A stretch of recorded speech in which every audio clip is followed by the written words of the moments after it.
कहानी है रामपुर गांव की, जहां के मर्द महिलाओं को हमेशा नीचा दिखाने की कोशिश में रहते। अरे अभी तक खाना नहीं आया क्या? मुझे एक और शादी करने की जरूरत है। नहीं जी नहीं, ऐसा मत करना, वरना मैं कहाँ जाऊंगी। खाना लेकर मैं अभी आई जी। गांव की पंचायत में भी फैसले हमेशा औरतों के खिलाफ ही रहते। मैं जो फैसला सुनाता हूँ वो भगवान की आज्ञा होती है। इस लड़के ने अपने मन से शादी करके अच्छा नहीं किया। लड़के को घर भेज दो और इसकी शादी इसकी जाति की किसी लड़के से करवा दो, लेकिन ये लड़की, इसे तो गांव के बाहर निकाल दो। नहीं नहीं जमींदार साहब, ये क्या बोल रहे हैं? ऐसा नहीं हो सकता। मेरी बेटी मासूम है, इसे अच्छे बुरे की समझ नहीं है। अरे कहाँ जाएगी ये बेचारी? कहाँ जाएगी?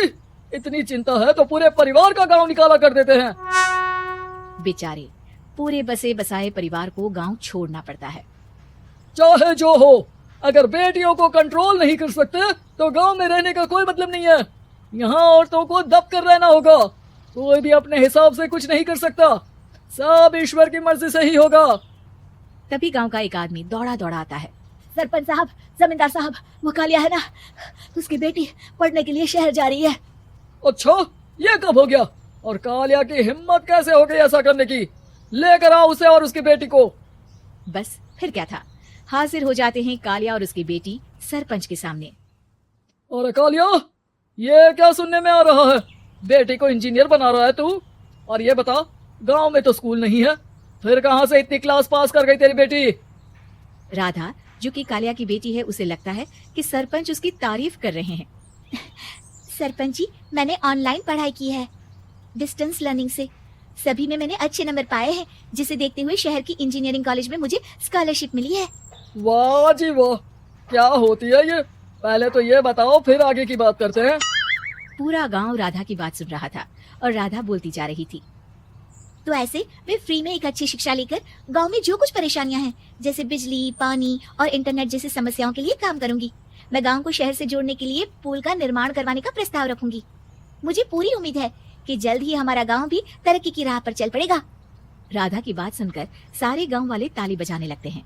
सरपंच को समझ नहीं आता कि वो क्या करे। चुप रह नादान लड़की, गांव के खिलाफ जाने के लिए तुझे गांव से बेदखल कर दिया जाएगा, वो भी पूरे परिवार के साथ। और हाँ, अगर ठीक से गांव में रहना चाहती है तो ये पढ़ाई लिखाई छोड़ दे।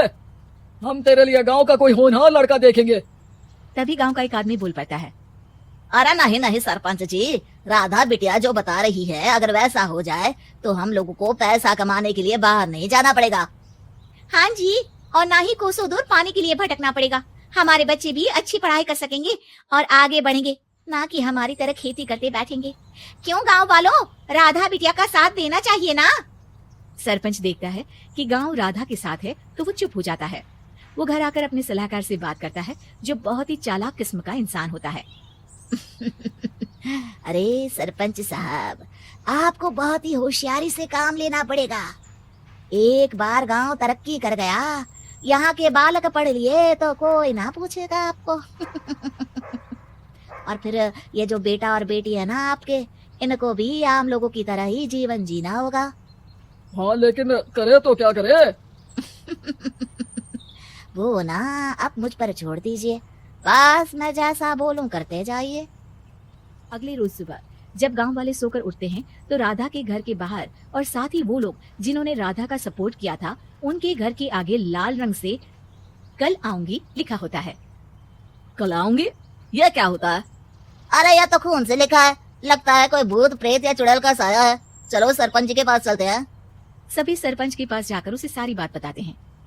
और ये तो बड़ी मुश्किल की बात है। चलो, मैं एक बाबा को जानता हूँ, उन्हें बुला लेता हूँ। सरपंच बाबा को लेकर गांव के घर के बाहर जाता है। ओहो, तो ये वो चुड़ैल है जो उन लोगों को निशाना बनाते हैं जो गांव को बदलने का सपना देखते हैं। वो गांव को ऐसे ही संपन्न देखना चाहती है, वो नहीं चाहती कि कोई बाहरी यहाँ का कायाकल्प करे। क्या तुम लोगों में से किसी ने गांव को बदलने की सोच रखी है? तभी राधा की माँ रोते रोते आती है। मेरी राधा घर से गायब हो गई है। अरे कोई तो बचाओ, मेरी बच्ची कहाँ गई? ले गई वो चुड़ैल, तेरी बच्ची को ले गई। अब वो उसे श्रापित करके छोड़ेगी, उस पर चुड़ैल का साया हो जाएगा। तभी बुरी सी हालत में राधा भी वहां आ जाती है। उसके बाल चुड़ैल की तरह फैले होते हैं और कपड़ों में खून लगा होता है। सभी राधा को देखकर डर जाते हैं। माँ, पता नहीं मुझे कौन उठा कर ले गया था। अरे दूर दूर हो जा चुड़ैल, अब हम लोग इस गांव में नहीं रुकेंगे। अरे कैसी बातें कर रहे हैं आप? कल तो आप मेरे भरोसे गांव का हुलिया बदलने, अपने बच्चों को पढ़ाने और तरक्की उन्नति की बात कर रहे थे, तो आज क्या हो गया आपको? ये फिर तुम लोगों को बहकाएगी। ये चुड़ैल गांव में आ चुकी है, ऐसे ही ये तुम्हारे घर के बच्चों को भी ले जाएगी। गांव वाले राधा को गांव से बाहर निकाल देते हैं। उसके माँ बाप रोते रहते हैं, लेकिन गांव वाले नहीं मानते।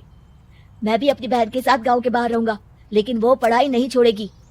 वहीं सरपंच के घर पर सलाहकार कहता है, देखा, सांप भी मर गया और लाठी भी नहीं टूटी।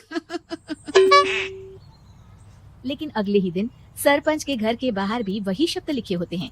और फिर सरपंच की बीवी कहती है, हमारी बेटी को किसी ने अगवा कर लिया है।